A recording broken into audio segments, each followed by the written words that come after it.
Պարսաշ շնոր սրբազան հայր, Տեր Mesrop, Սիրելի ներկաներ, good evening everyone. I am honored to be with you to offer a reflection on the patriarch Joseph. So one of my problems is sometimes I avoid making decisions, and for that reason, when I was asked, what do you want to lecture on this season? I said, you give me whatever you want, and I will prepare something and I will lecture. And then I was given the topic to speak about Joseph. The chair of the religious council told me that you're going to speak about Joseph. And I asked, which Joseph? He said, not your son. So obviously in the Bible, there are two Josephs, one in the Old Testament, the other is in the New Testament. And I was asked to speak about Joseph from the book of Genesis, the first book of the Bible. And the story of Joseph actually is found between chapters 37 and 50. So it's really extensive, amount of material that is dedicated to the story of Joseph. So I ended up spending a serious amount of time yesterday and today trying to condense and trying to pick the points that, according to my judgment, and my judgment is not always right, the important points from the life of Joseph. And in that process, I came to learn things that I've never taken into consideration before. So I've written some things that I will read to you, and there are some points that I will talk to you. The meaning of the name Joseph, I guess we need to start with that. It comes from the Hebrew verb Yosef or Yosef, which means to increase. So God increasing something. That's the meaning of the word Joseph. Joseph is one of the 12 sons of Jacob. So we have Jacob in the Old Testament, who was the son of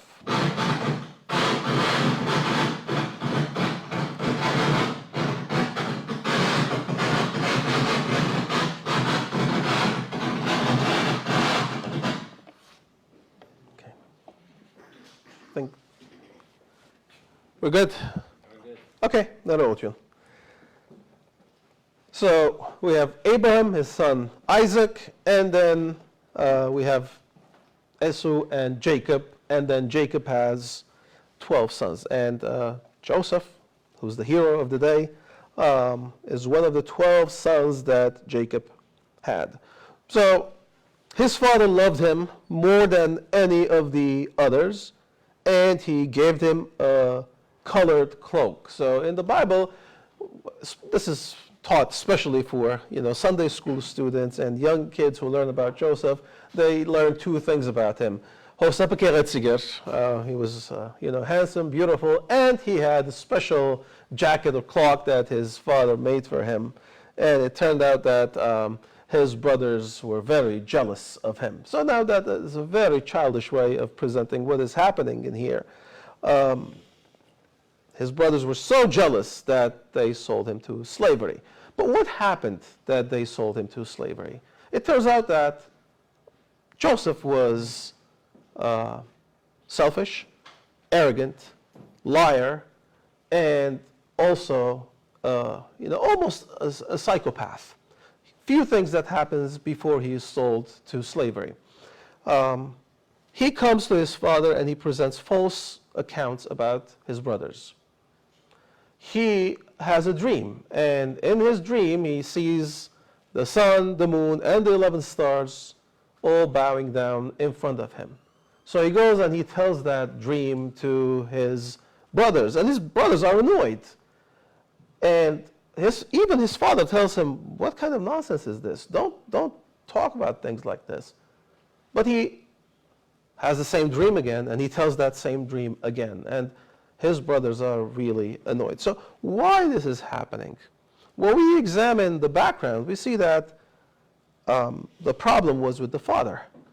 The father, Jacob, who was kind of rejected by his father, Isaac, when he fell in love with Rachel, who is the mother of Joseph, he kind of felt that Rachel is going to fill every void in his heart. And Joseph is the first son that Rachel gave him. We have Rachel and Benjamin, and then when Benjamin is born, Rachel dies. So he is the first child, number 11, Joseph, number 12 is Benjamin. He is the first son of Rachel. And sometimes people try to live or relive their childhood through their children. And you see a case like that happening here. He's spoiling his child. He's only giving him love while he's going, good guidance and discipline to the other boys, but not to Joseph. And this becomes a poison in the family. A poison to a point that the brothers think that, okay, you think that you have a dream? We'll tell you about that dream. We're going to kill that dream. So what happens is that one day the father sends him to go and check out on his brothers, and the brothers are taking care of the sheep that they had. And as he goes to the usual spot where he would find his brothers wearing his favorite colorful cloak, and I spent some time trying to understand the meaning of the colorful cloak. It turns out that clocks at that time were made with one color, and that was something more affordable. But when you had something that was hewn with different colors, it meant that this was something much more expensive. So the father made sure that this kid was special, and he was wearing that special cloak all the time. So he goes to that usual spot, and his brothers are not there. And he encounters someone who tells him, oh, I heard that your brother are going to that place. So he goes to that place, and then that place is really far away from home.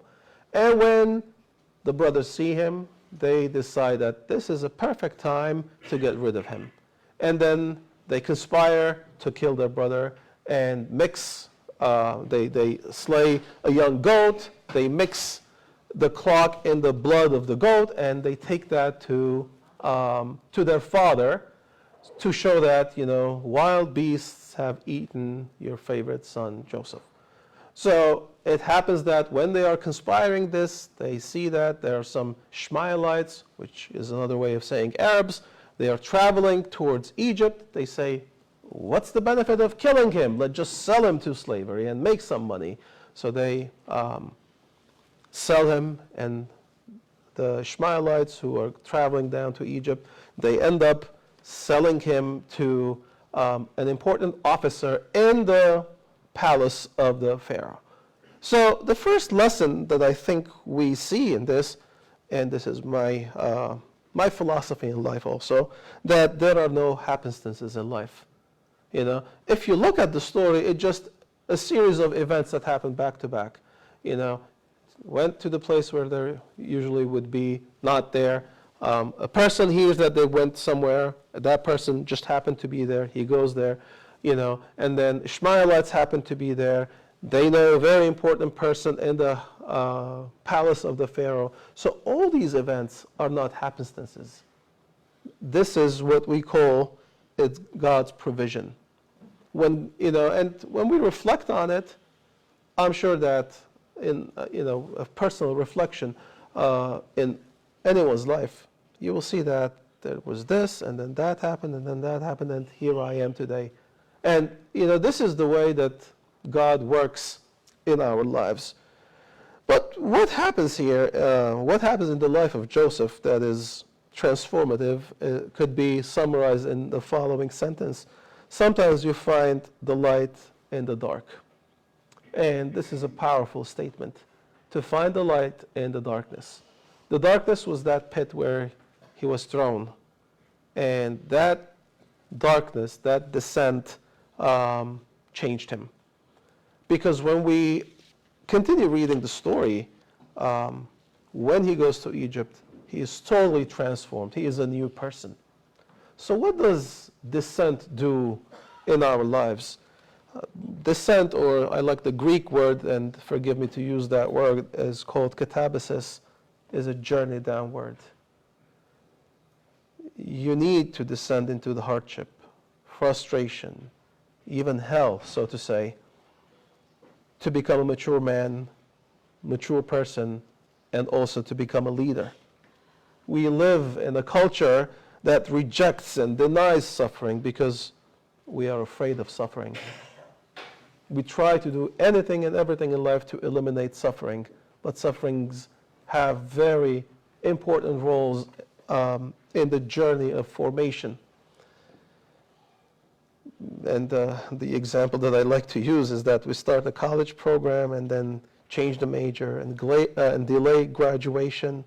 We replace our childish toys with more expensive video games and cars. We do the utmost to prevent us from going down into that descent or catabasis. But when we look at heroes and role models from the past, we see that embracing pain and accepting descent is the beginning of our own growth. Descent can trigger the process of individualization, and maturity. The humility that is experienced gives us a whole new outlook on life and also paves the way to seek God. Descent and pain are transformative. So the first lesson is that when Joseph goes into that descent, his being sold by his brothers, that serves him to start his journey of maturity. The second lesson, and I have a list of small lessons. The second one, to welcome God's presence. So in chapter 39 of the book of Genesis, we read that God was with Joseph. The Lord was with Joseph, and he became a successful man. He was in the house of his Egyptian master. His master saw that the Lord was with him, and that the Lord caused all that he did to prosper in his hands. This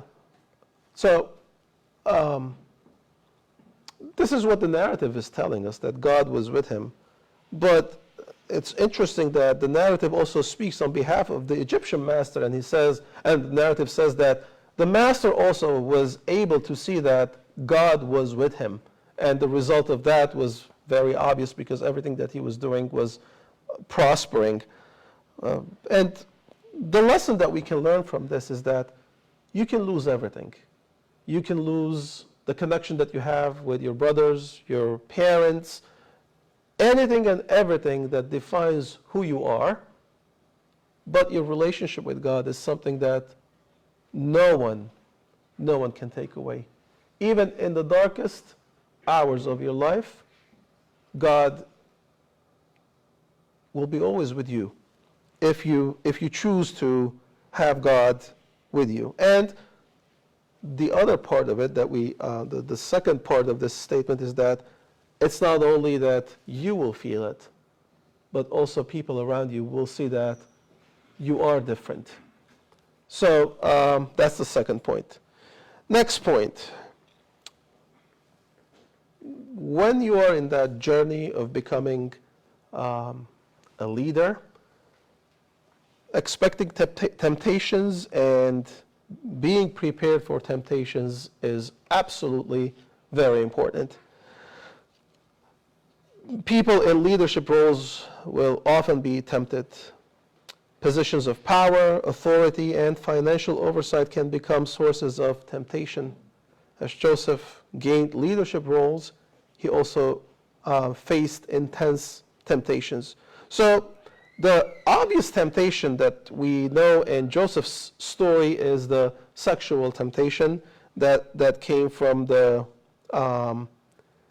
Potiphar's, that was the name of the Egyptian master, Potiphar's wife. But before we go there, while he was working for this high Egyptian officer, he became very powerful.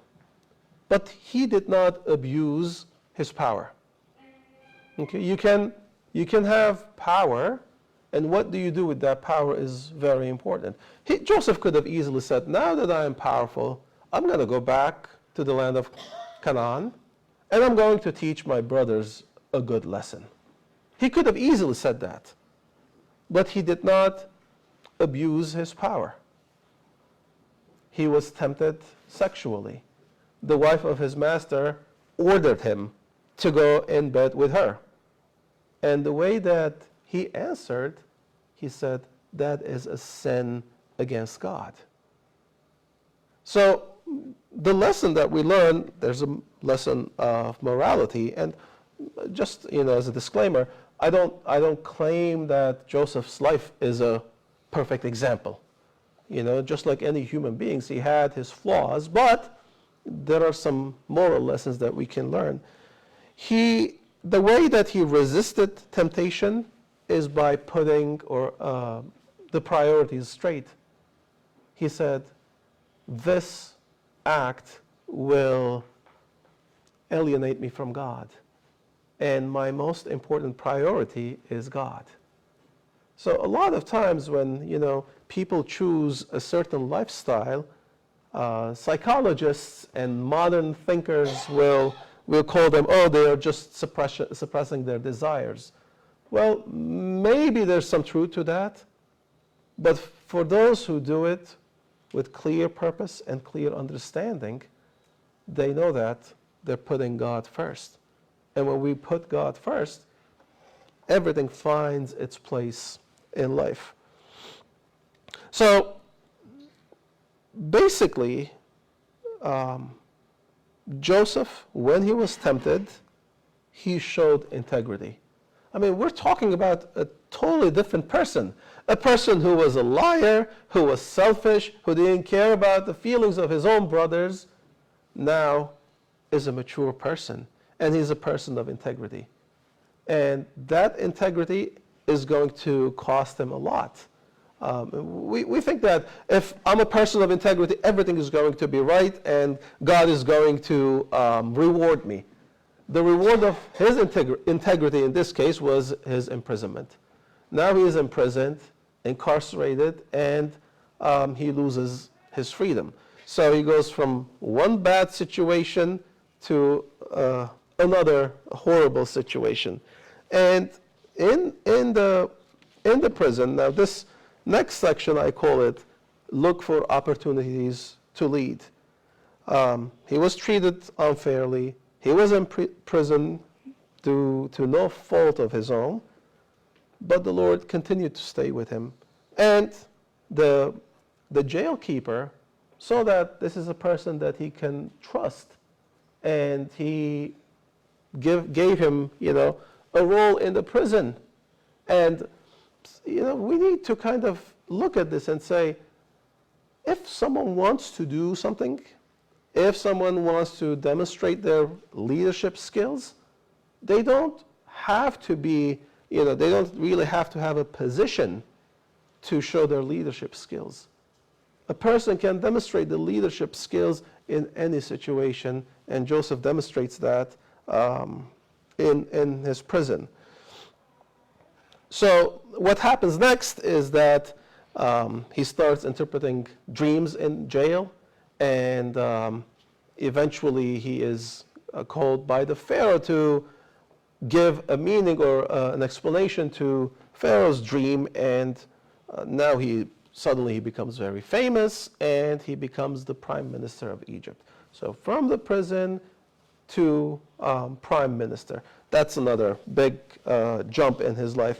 But when everyone is praising him that you're such a wonderful person, because with his interpretation of dreams he is going to save Egypt from a famine.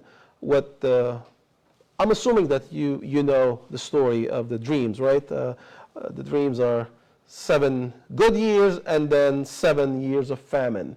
And he is saying that we're going to have 7 good years, and then that is going to be followed by famine. So when everyone is praising him that you're a wonderful, interpreter of dreams, and also a good leader, he's giving the credit where credit is due. He's saying, this is not my work, this is God's work. That sense of humility and being able to give credit where credit is due is very important. And then he uses the wisdom that God has given to him to administer the job, the difficult job that he has been given. So 7 years of prosperity followed by 7 years of famine. To use the wisdom to navigate and plan ahead and not say, oh, 7 years, it's a long time, but just enjoy ourselves and see what happens when the famine comes. That's not good planning. People who lack wisdom will do things like that, but in this case, we see that he was a person who was able to use his wisdom. So, at this time, we have to go back to the story. When famine hits, it doesn't hit only Egypt, it hits the entire region. And you have Jacob, Joseph's father, who calls his sons, in this situation, the 11 sons, and he tells them that, we're dying here, and I hear that there's grain in Egypt. What are you waiting for? Go to Egypt, buy some grain so that we will survive and not die of hunger. So his brothers go to Egypt, and Joseph is the one who is giving the grain. And when he sees his brothers, they don't recognize him, he recognizes them.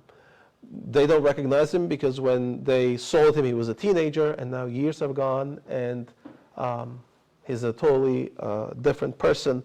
And the story is very long of how I think I can summarize by saying how he forgives his brother. But in that process, when eventually he forgives his brothers, he tells all the Egyptians to leave the room, and he thinks that he's going to have a moment of privacy to be himself with his brothers. And he's bursting into tears and he's crying, but he cries so loud that the entire people, everyone who's around that area, they hear that the prime minister is crying. So this is a man who's not afraid to show emotions. That's another thing that I think we can learn. And by emotions, I mean compassion, forgiveness, and love. And I would like to spend a moment here just to talk about the idea of forgiving. The way that Joseph shows forgiveness is very interesting. He doesn't just, when he sees his brothers say, oh, I'm so happy to see you guys. Let's just forget everything that happened in the past and let's just, embrace each other and pretend that nothing bad happened and start again. That's not what he does. And this is a very healthy way of, looking at our past issues and trying to start fresh. A lot of people do this, They cut relationships for whatever reason, don't talk with family members, and then 20 years later, they just come together and let's just forget what happened and start fresh. And then 2 weeks later, the problems emerge again because nothing has changed. So what Joseph does is trying to see if his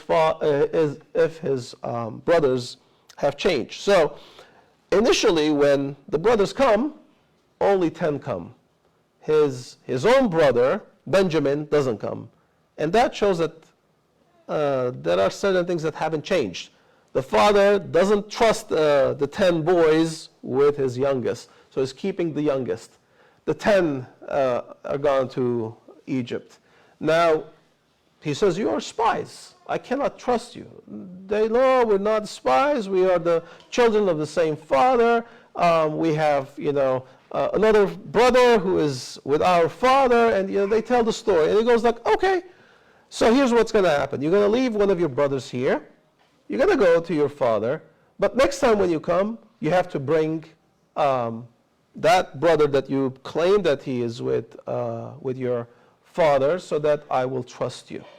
So they go. Next time they come, they bring their younger brother Benjamin. And now he continues tricking them. He gives the grain and he sends them back. And as he's sending them back, he puts his silver cup into the sack of Benjamin. And as they leave, he sends his messengers and he said, someone stole my silver cup. And they start searching the sacks, and the sack is found in Benjamin's bag. They come back and they bow down to him and like, we are your slaves. We will be your slaves. Just do whatever you want to do with us. He goes like, no, I'm a fair person. You're not my slaves. This guy is my slave. Benjamin is my slave. You can go. Now, here's where they show that transformation has happened. They go like, and Judah, the one who was initially conspired the killing and selling of Joseph, he is the one who says, no, no, no. I will stay here. I will be your slave, but let him go. Because he knows that they cannot afford another heartache for their elderly father. And that thought, because remember, Joseph and Benjamin were the sons of Rachel. The other 10 could have just gone and said, oh, one less brother is a half brother, right? But the dynamics have changed. And he's able to forgive them by seeing that there is change, there is transformation. And this is really a good leadership skills. And we see something very similar to this in the New Testament, in the story of Jesus and Peter. When Peter denies Jesus 3 times, after the resurrection in the Gospel of John, Jesus encounters Peter, and it's a beautiful morning. They've gone fishing, they come back, they're grilling the fish, and Jesus looks at Peter and says, Peter, do you love me? It's a very simple yet very profound question, because he wants to know if he has changed, if he regrets what he has done prior. So we all make mistakes, but the ability to look into people and assess that there's change and to restore the relationship is absolutely a beautiful and an important thing. And remembering the roots, when he is at the height of his power, his brothers come, he is filled with compassion and he wants to help them. He doesn't say that these are the ones who sold me, these are the ones who want me to be dead. I will not help them. Let them go and let them do whatever they want. So this point, I think, is really, really important because what we see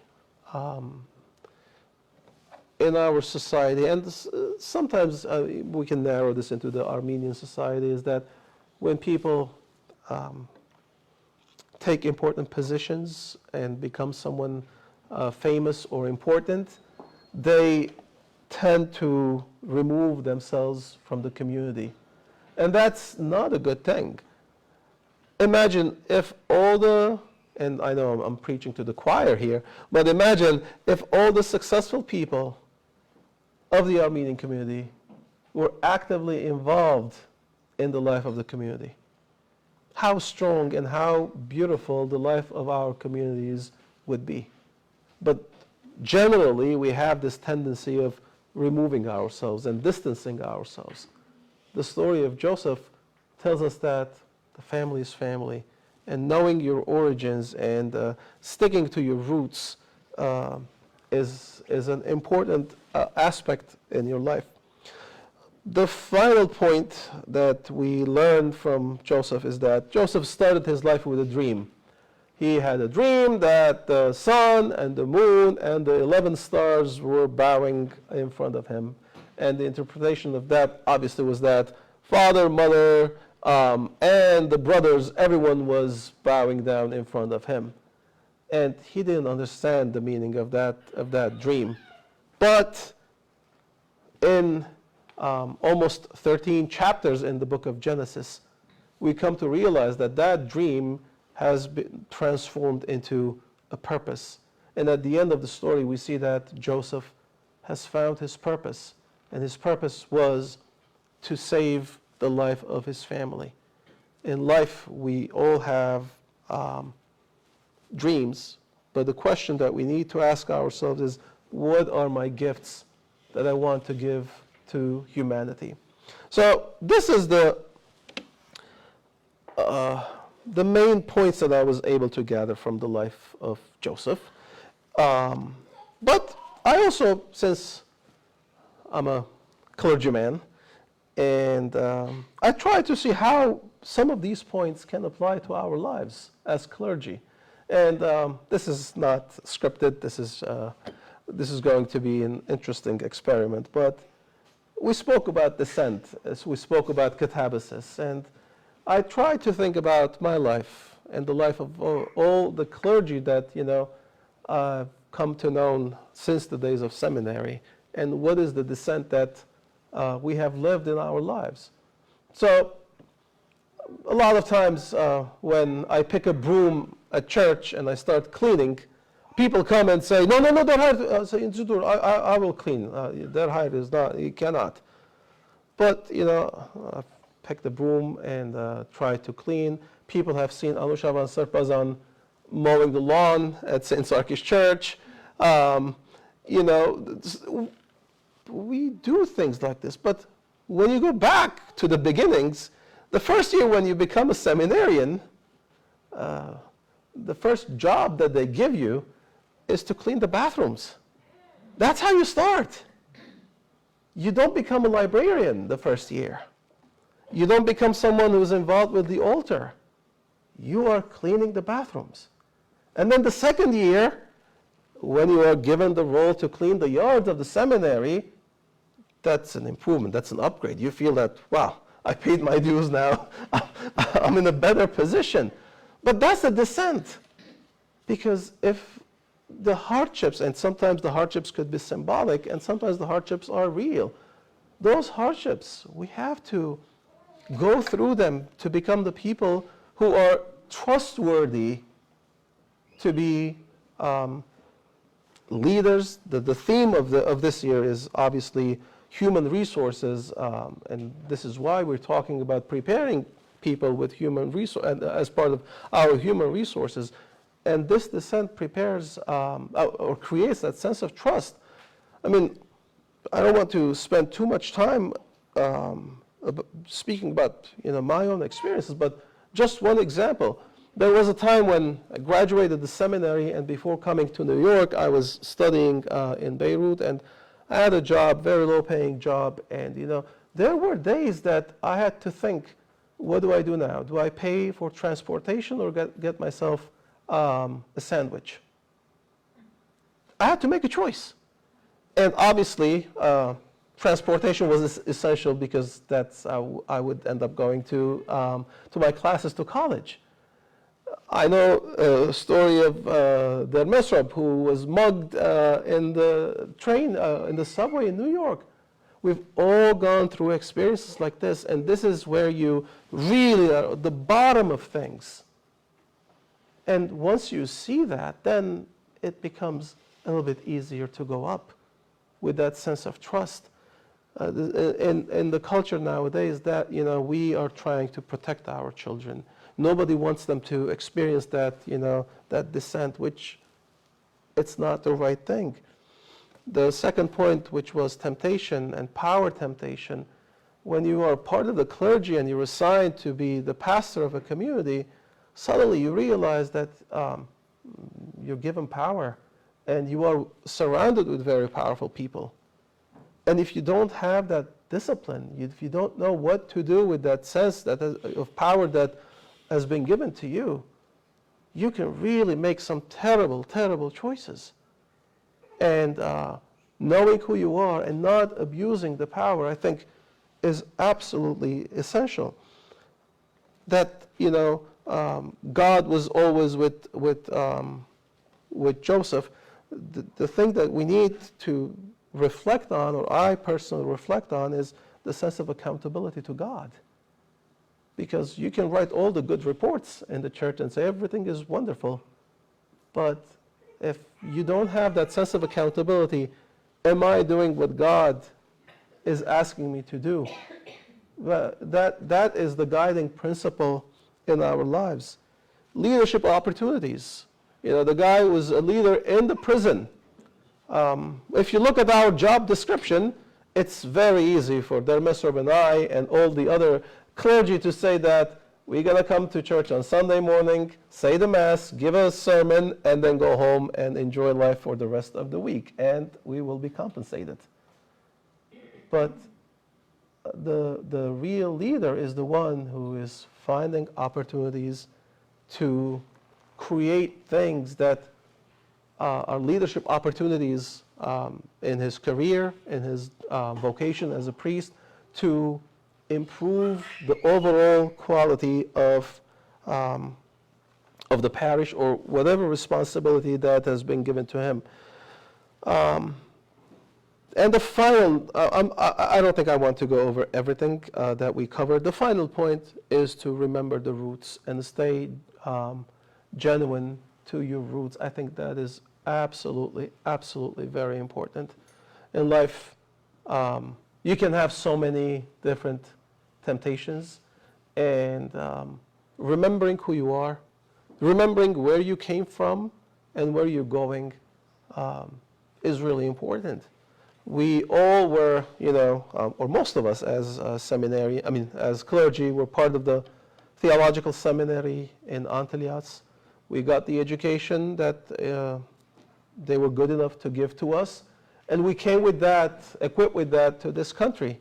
And some of us had the opportunities to continue education, to get higher degrees, or some just read some books and had different ideas. Now to think that, my church doesn't fit the way that I think. My church is this, my church is that, and to kind of leave your roots, abandon your roots and go and, that is unacceptable. Knowing who you are and staying true to who you are is important. I'm not saying that our church is perfect. I'm not saying that our church doesn't need reform. But everyone who thinks that we need a reform, if they abandon the church, then we are being ungrateful. So remembering the roots and staying true to those roots, I think, is a lesson that we need to implement. And I think this is where I need to stop. I thank you very much for your attention. If you have any questions, I will try to answer. Thank you there, Nareg.